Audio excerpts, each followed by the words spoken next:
Hello students, आज हम लोग फंक्शंस और पैरामीटर्स स्टडी करने वाले हैं। उसका सिंटैक्स यहाँ पे दिया हुआ है। ये रिटन टाइप फंक्शन अगर रहेगा तो यहाँ पे इंट नहीं तो फ्लोट आएगा। यहाँ पे आएगा function name, it is given by the user. हम लोग ही फंक्शन नेम देंगे, जो भी फंक्शन हम लोगों को यूज़ करना है उसके हिसाब से नेम देंगे हम लोग।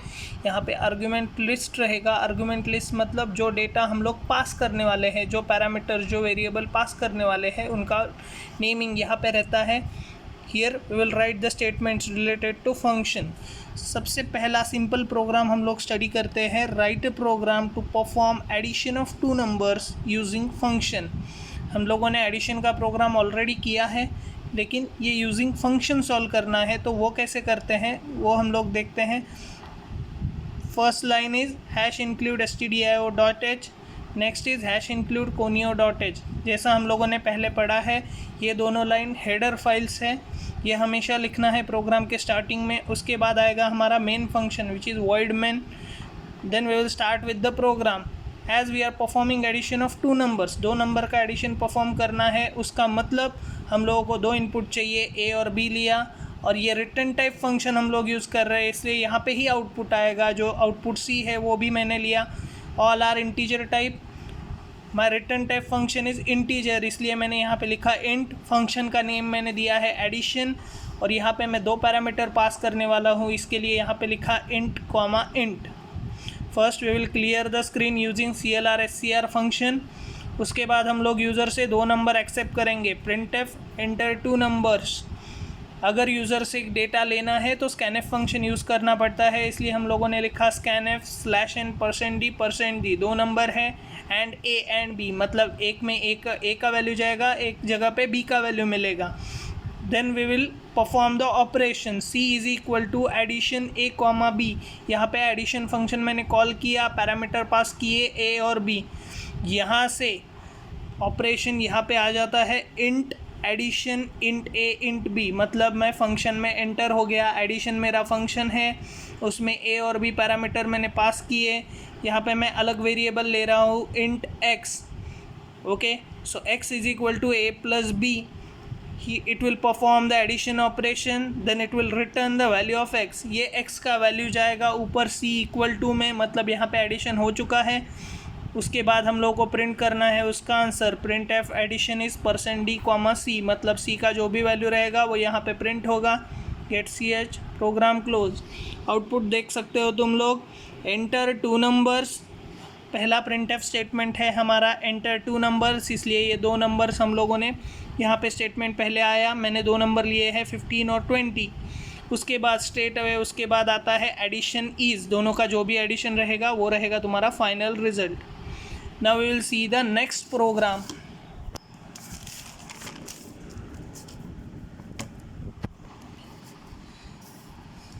Second program is write a program to accept three numbers from the user and find their total and average using function। ये रिटर्न टाइप का फंक्शन है, ऐसा यहाँ पे मेंशन किया है। इसका मतलब इंट नहीं तो फ्लोट हम लोगों को यूज़ करना है। जैसे हर प्रोग्राम में करते हैं, पहले दो हेडर फाइल आएगा, फिर वर्ड मेन फंक्शन आएगा। इसमें हम लोगों को एवरेज फाइंड आउट करना है, इसलिए मैंने डिक्लेरेशन फ्लोट वेरिएबल्स का किया है। फ्लोट ABCDE, ABC मेरे इनपुट रहेंगे, मुझे दो आउटपुट चाहिए, रिटर्न टाइप है इसलिए आउटपुट यहाँ पे ही डिक्लेयर करना है D और E। Float average is my function. I am going to pass three parameters, float, float and float. Screen clear किया, यूज़र से तीन नंबर एक्सेप्ट किए। printf enter three numbers. Scanf में मैं तीन नंबर एक्सेप्ट कर रहा हूँ, ऑल आर फ्लोट टाइप, इसलिए यहाँ पे आ गया %f for a b and c। Then I will perform addition. हम लोग फंक्शन से एक ही वैल्यू रिटर्न कर सकते हैं, इसलिए एडिशन हम लोगों को मेन फंक्शन में ही करना है, इसलिए d is equal to a plus b यहाँ पे किया। My result will be displayed using printf function, total is %f comma d। उसके बाद e is equal to average ABC, यहाँ पे फंक्शन कॉल हो गया, उसका मतलब प्रोग्राम कंट्रोल जाएगा फंक्शन में, फ्लोट एवरेज, और यहाँ पे मैंने पैरामीटर्स पास किए हैं a b और c, तो ABC का वैल्यू यहाँ पे पास हो गया। मैंने एक वेरिएबल डिक्लेयर किया x, और उसके लिए मैं फॉर्मूला लिखूँगा x is equal to a plus b/3, मतलब इन तीनों का एडिशन होगा divided by 3 which is the formula for average, और ये वैल्यू x का रिटर्न करेगा which will be e is equal to value of x, मतलब हम लोगों ने एवरेज कैलकुलेट किया वो हम लोग प्रिंट करेंगे using this statement average is percent f comma e गेट सी एच and program will be close. Output में देख लो एंटर 3 नंबर्स, पहला प्रिंट एफ स्टेटमेंट है एंटर 3 नंबर्स, तो वो यहाँ पे आ गया। उसके बाद मैंने 3 नंबर लिए हैं, ये फ्लोट टाइप है इसलिए मैंने 0.0 लिखा है, 15.0 12.0 और 18.0 मेरा 3 नंबर है। उसके बाद तीनों का एडिशन परफॉर्म करेगा कंपाइलर और फाइनल प्रिंट एफ स्टेटमेंट देगा जो है टोटल इज़ परसेंट एफ, तीनों का एडिशन हो गया 45। उसके बाद वो फंक्शन में जाएगा, फंक्शन से x का वैल्यू रिटर्न करेगा और अलग नेक्स्ट वाला जो प्रिंट एफ स्टेटमेंट है दैट इज़ एवरेज इज, उसका एवरेज बताएगा विच इज़ 15.0। ये प्रोग्राम रिटर्न टाइप का था, पहला भी प्रोग्राम रिटर्न टाइप का था। अभी हम लोग देखते हैं नॉन रिटर्न टाइप फंक्शन, मतलब उस फंक्शन को हम लोगों को डिक्लेयर करना है as a void function. Same question है, write a program to accept 3 numbers from the user and find their total and average but using void function। void function मतलब ये नॉन रिटर्न टाइप का function है। इसमें पहले दोनों header file आएगा, फिर फंक्शन नेम आना है। मेन फंक्शन से पहले हम इसको डिक्लेयर कर सकते हैं, नहीं तो मेन फंक्शन के अंदर। ये कंपलसरी नहीं है कि हर बार इसको पहले ही डिक्लेयर करना है, कहाँ पे भी तुम लोग कर सकते हो। मैंने इस प्रोग्राम में पहले डिक्लेयर किया है तो यहाँ पे आएगा void, मैंने फंक्शन का नाम लिखा है avg और मुझे यहाँ पे वेरिएबल्स का नाम लिखना पड़ेगा क्योंकि ये नॉन रिटर्न टाइप फंक्शन है, तो मैं खुद के वेरिएबल्स लूँगा। Float a, float b and float c are my 3 variables, क्योंकि मुझे 3 नंबर का एवरेज निकालना है इसलिए मैंने यहाँ पे 3 नंबर लिए हैं। Then I will start my main function. Main function में मुझे 3 अलग वेरिएबल्स डिक्लेयर करने पड़ेंगे to accept the input from the user. वो फ्लोट टाइप के रहेंगे क्योंकि आउटपुट फ्लोट आने वाला है, इसलिए फ्लोट XYZ मैंने लिया। First I will clear the screen, then I will perform this operation printf enter 3 numbers. मैं यूज़र से 3 नंबर लूँगा using scanf function that is %f XYZ का वैल्यू मुझे मिल जाएगा। Then I will call the function avg और bracket में मैं जो पैरामीटर्स पास कर रहा हूँ उनका सिर्फ नेमिंग लिखूँगा XYZ। यहाँ पे देख लो समथिंग इक्वल टू avg नहीं लिखा है क्योंकि यहाँ पे रिटर्न नहीं आने वाला है program till the answer is calculated. तो जैसे ही ये फंक्शन कॉल होगा मेरा कंट्रोल जाएगा void एवरेज पे, जहाँ पे फ्लोट a, फ्लोट b और फ्लोट c की जगह पे a की जगह पे आएगा x का वैल्यू, b की जगह पे आएगा y का वैल्यू और c की जगह पे आएगा z का वैल्यू। तीनों वैल्यू यहाँ पे पास हो चुके हैं। मेरे 2 आउटपुट्स है टोटल और एवरेज। पहले वो d equal to a b c इन तीनों का एडिशन करेगा, उसके बाद e is equal to d divided by 3, मतलब वो एवरेज फाइंड आउट करेगा। d is my total, e is average, वो पहले प्रिंट करेगा total is %f d and average is %f e। ये सब होने के बाद आउटपुट यहाँ पे ही उसने डिस्प्ले किया, उसके बाद वो ऑटोमेटिकली मेन फंक्शन में जाएगा जहाँ पे गेट ch और प्रोग्राम क्लोज हो जाएगा। तो तुम लोग देख सकते हो इसका भी आउटपुट सेम है which was equal to previous output. इसमें भी एंटर 3 नंबर्स था, 3 नंबर लिए, टोटल इज़ एवरेज इज़। यहाँ पे भी सेम है, एंटर 3 नंबर्स, मैंने सेम नंबर पुट किए हैं, टोटल वही आएगा, एवरेज वही आएगा। लेकिन ये दोनों आउटपुट डिस्प्ले हुए थे void function, void average function में, और यहाँ पे ये दोनों आउटपुट डिस्प्ले हुए हैं मेन फंक्शन में, क्योंकि यहाँ पे मेन फंक्शन में हुआ था। ये रिटर्न टाइप फंक्शन था, ये नॉन रिटर्न टाइप फंक्शन है। ओके, इसके बाद हम लोग देखते हैं और कुछ return type functions. Next program हम लोग स्टडी करते हैं which is to find the factorial of a number where the number is accepted by the user। ये भी फंक्शन से सॉल्व करना है। हम लोगों ने नॉर्मल फैक्टोरियल का प्रोग्राम ऑलरेडी स्टडी किया है। First two header files, then main function. यहाँ पे मेंशन नहीं किया है रिटर्न टाइप फंक्शन है या नॉन रिटर्न टाइप, इसलिए मैं रिटर्न टाइप फंक्शन ही ले रहा हूँ। अगर तुम लोगों को मेंशन नहीं किया है we will prefer the return type function. Int n comma factorial, n is my input, इसलिए मैंने एक नंबर डिक्लेयर किया। ये हमेशा इंटीजर ही रहेगा क्योंकि इंटीजर का ही फैक्टोरियल निकाल सकते हैं, और आउटपुट भी इंटीजर ही आएगा जो मैंने डिक्लेयर किया है एज अ फैक्टोरियल। फंक्शन मेरा रिटर्न टाइप है, वो भी इंटीजर रहेगा क्योंकि मेरा इनपुट्स इंटीजर है। Int fact, function name is fact and I am going to pass the parameter, single parameter that is integer type. Clear the screen. उसके बाद printf statement, enter the number, user से मैं एक number लूँगा using printf and scan F.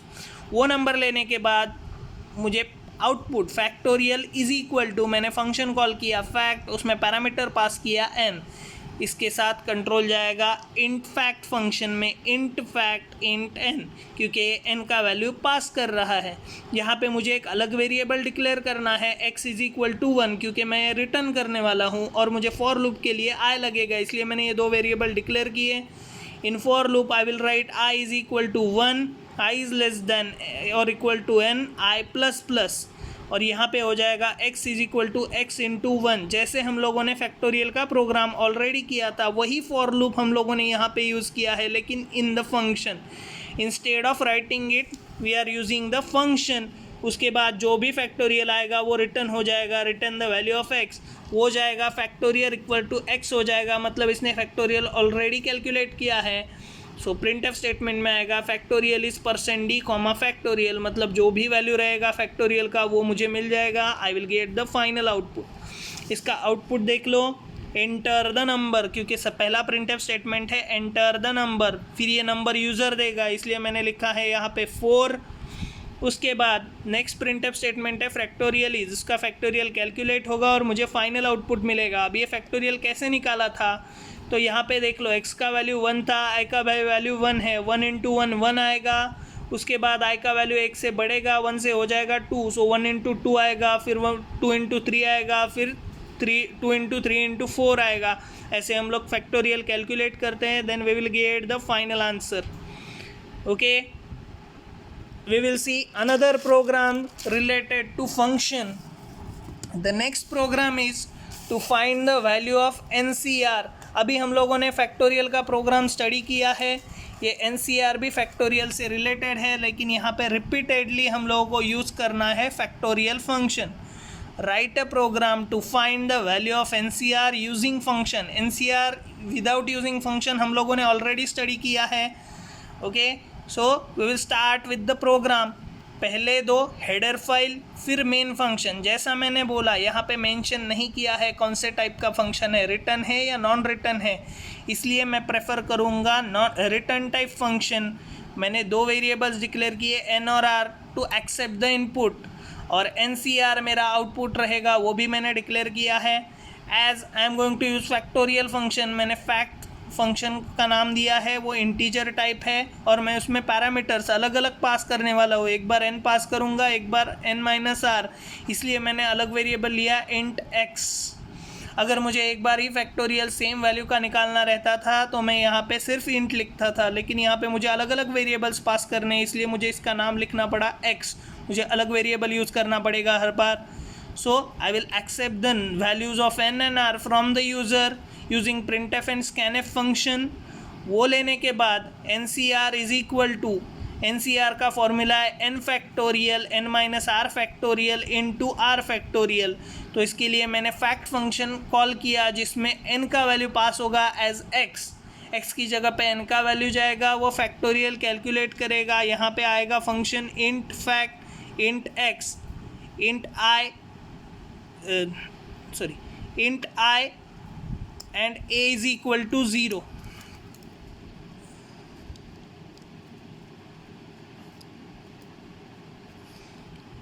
int i and a is equal to 1, for I is equal to 1, I is less than or equal to x, I plus plus, मतलब ये x की value n हो जाएगी, उसके लिए वो factorial find out करेगा, वो वैल्यू रिटर्न करेगा। यहाँ पे फिर से स्लैश होगा, मतलब डिवीजन का सिंबल आएगा, फिर फैक्ट n-r में n-r का वैल्यू वो x की जगह पे भेजेगा, so that we will get the next factorial number. उसका भी फैक्टोरियल वो कैलकुलेट करेगा यूजिंग सेम फंक्शन, और यहाँ पे आउटपुट आएगा, फिर इनटू का सिंबल आएगा, फिर फैक्ट r की जगह पे x की जगह पे r का वैल्यू जाएगा, it will take the value of r as x, और वो फिर से कैलकुलेट करेगा फैक्टोरियल। तीनों फैक्टोरियल कैलकुलेट करने के बाद ये ऑपरेशन परफॉर्म होगा। उसके बाद मुझे NCR का वैल्यू मिलेगा जो मैं डिस्प्ले करूंगा using printf function /n NCR is equal to %d, NCR will get the final output. Output के लिए देख लो, enter the values of N and R. अगर मैं एन का वैल्यू 4 लेता हूँ और आर का वैल्यू 2 लेता हूँ तो मुझे आउटपुट मिलेगा 6। ये तुम लोग कैलसी पे सॉल्व करके देख सकते हो, you will get the output. The program is written in this manner. ऐसे ही हम लोग NPR का भी वैल्यू कैलकुलेट कर सकते हैं, जो हम लोग देखेंगे नेक्स्ट प्रोग्राम में। Write a program to find the value of NPR using function. Okay, अभी इसमें फिर से 2 हेडर फाइल आएगा, void main function, int nr NPR, int fact, int x। इसमें मैंने फिर से फैक्टोरियल फंक्शन लिया क्योंकि इसमें भी सेम फैक्टोरियल का फॉर्मूला लगता है, लेकिन फॉर्मूला इसका थोड़ा सा अलग है। यहाँ पे NPR का फॉर्मूला है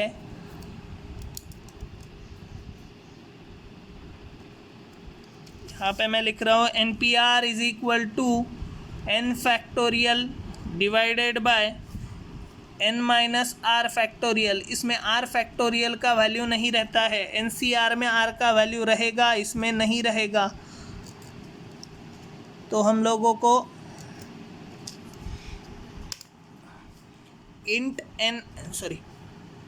यूज़र से नंबर लिया, so NPR is equal to fact n slash fact n minus r. यहाँ पे जैसे ही फैक्ट n होगा तो x की जगह पे n का वैल्यू जाएगा, function will come cursor will come here where we will write int fact int x, मतलब x की जगह पे n का वैल्यू जा चुका है, n का फैक्टोरियल निकलेगा, it will return the value here. उसके बाद फैक्ट फंक्शन फिर से कॉल होने के बाद n माइनस आर का वैल्यू जाएगा, इंस्टेड ऑफ x की जगह पे जाएगा n माइनस आर, और वो वैल्यू से हम लोग फैक्टोरियल फाइंड आउट करेंगे और उसका वैल्यू यहाँ पे रिटर्न होगा। फिर ये कैलकुलेशन होने के बाद we will get the value of NPR। Let's see the output, enter the values of n and r। फिर से मैंने n और r का वैल्यू लिया है 4 और 2। अगर मैं ये फॉर्मूला में फुट करता हूँ तो 4 फैक्टोरियल का आंसर आएगा 24, और 4 माइनस 2 फैक्टोरियल का आंसर आएगा 2। So it will become 24 divided by 2 which is equal to 12। तो मेरा फाइनल आंसर आ गया 12। So this is my output. इसके बाद हम लोग स्टडी करते हैं रिकर्सिव फंक्शन। ये चैप्टर में फंक्शन और रिकर्सिव फंक्शन है जिसके प्रोग्राम्स हम लोगों को स्टडी करने हैं, जो हम लोगों ने ऑलरेडी किया था। और उसके बाद हम लोगों ने स्टडी किया था स्टोरेज क्लासेस, जिसका थियरी नोट्स मैंने क्लास में दिया था। अगर किसी के पास नहीं है तो मैं फ़ोटो शेयर करता हूँ, उससे ले लो। Next is recursive function. Recursive function क्या रहता है? whenever we are going to call the same function within the function then it is called as recursive function। उसी फंक्शन को उसी फंक्शन में अगर मुझे कॉल करना है तो मैं उसे बोलूँगा recursive function. Okay, so will study the first program related to recursive function. Okay, write a program to find value of y using recursive function we have to find y is equal to x raised to n, मतलब x raised to n का value मुझे find out करना है using recursive function. फिर से ये 2 header file आएंगे, include stdio.h, include conio.h। void main function में मैं 3 वेरिएबल्स डिक्लेयर करूँगा, int n x y। n and x are my input, x raise to n मुझे कैलकुलेट करना है, y is my output. Okay, so int expo, मैंने function का नाम दिया एक्सपो, रेस टू है इसलिए मैंने एक्सपोनेंशियल फंक्शन यूज़ करना है, इसलिए मैंने यहाँ पे लिखा expo int comma int. n और x का वैल्यू यहाँ पे जाने वाला है। ये वेरिएबल्स मेरे फिक्स्ड है लेकिन यहाँ पे डिक्लेयर्ड हो चुके हैं, इसलिए मैंने यहाँ पे इनका नाम नहीं लिखा। अगर मैं अलग नाम लिख रहा हूँ तो ही मैं यहाँ पे डिक्लेयर करूँगा। सेम वेरिएबल्स अगर यूज़ कर रहा हूँ तो यहाँ पे डिक्लेरेशन की ज़रूरत नहीं, दे आर डिक्लेयर्ड हियर। उसके बाद clear the screen and I will accept the values of x and n using printf and scanf function. ये दोनों से मुझे आउटपुट इनपुट मिलेंगे मेरे। Then I will perform the operation y is equal to expo x comma n. This will give me inputs and it will call the function expo। expo function मैंने call कर लिया जिसमें 2 parameters pass किए मैंने x और n। Cursor का control जाएगा expo function में, जहाँ पे आएगा if n is equal to 1, मतलब अगर n का वैल्यू 1 है तो वो हो जाएगा x रेस टू 1, इसके लिए वो रिटर्न करेगा x। अगर नहीं है then it will return x into expo x comma n minus 1। इसका मतलब हुआ मैंने एक्सपो फंक्शन में फिर से एक्सपो फंक्शन कॉल किया। अब ये वर्क कैसे करता है, तो ये ऐसे काम करेगा, y is equal to x raise to n है तो वो रिटर्न करेगा x into x raise to n minus 1, उसके बाद रिटर्न करेगा x into x raise to n minus 2। It will perform the same operation till we will reach to x raise to 1। जैसे ही x raise to 1 हो जाएगा वो final value return करेगा x, मतलब x का n टाइम्स मल्टीप्लिकेशन होगा जिसकी वजह से मुझे मिलेगा x raise to n। Okay, so if we enter two's value, यहाँ पे आउटपुट देख सकते हो तुम लोग, सॉरी यहाँ पे मुझे फाइनल आउटपुट मिलेगा। Then I will print the value of y using this function. This will be my final answer. Output will be enter the values of x and n. x का value मैंने 2 लिया है, n का value 4 लिया है, तो 2 raise to 4 आएगा मेरा answer 16। Okay, now we will study the next program related to recursive function. Next program is write a recursive function to compute sum of first n numbers beginning with 1। जो number 1 से start होता है ऐसे first n number का मुझे addition perform करना है, लेकिन using recursive function. This program is similar to previous program except instead of using multiplication we are going to write addition. मतलब मल्टीप्लिकेशन सिंबल की जगह पे हम लोग एडिशन का सिंबल यूज़ करने वाले हैं इस प्रोग्राम में। Okay, so we'll start with the program. First we will have some header files, include stdio.h, include conio.h. Then we will start the main function int n comma sum int or add int। यहाँ पे मैंने n और s sum input दिए हैं, int add int। सम मेरा output है, n मेरा input है। ऐड फंक्शन में कॉल करूँगा जिसमें एक वेरिएबल पास करने वाला हूँ n। Clear the screen. First I will enter the last number using scanf function. I will take the value of n। Sum is equal to add into bracket n। मैंने function call किया, add function call किया जिसमें मैंने n parameter pass किया, तो मेरा programme का control यहाँ पे आ जाएगा ऐड इंट n। यहाँ पे आने के बाद if n is equal to 1 मेरा program value I am going to start with addition with 1। अगर मेरा वैल्यू 1 है तो वो रिटर्न करेगा 1, अगर नहीं है तो वो रिटर्न करेगा n plus add n minus 1। मतलब अगर मैंने इनपुट n लिया है तो हर बार एक एक से कम होते जाएगा और एडिशन परफॉर्म होगा। ये हम लोग देख सकते हैं। ये आउटपुट में मैंने लास्ट नंबर लिया है 4। अगर मैं लास्ट नंबर 4 लेता हूँ तो मेरा आउटपुट इस तरह से आएगा।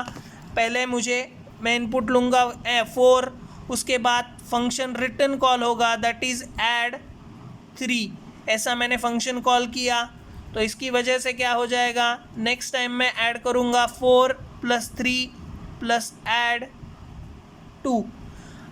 After that it will call 4 + 3 + 2 + add 1। जैसे ही ऐड 1 आता है it will return the value 1।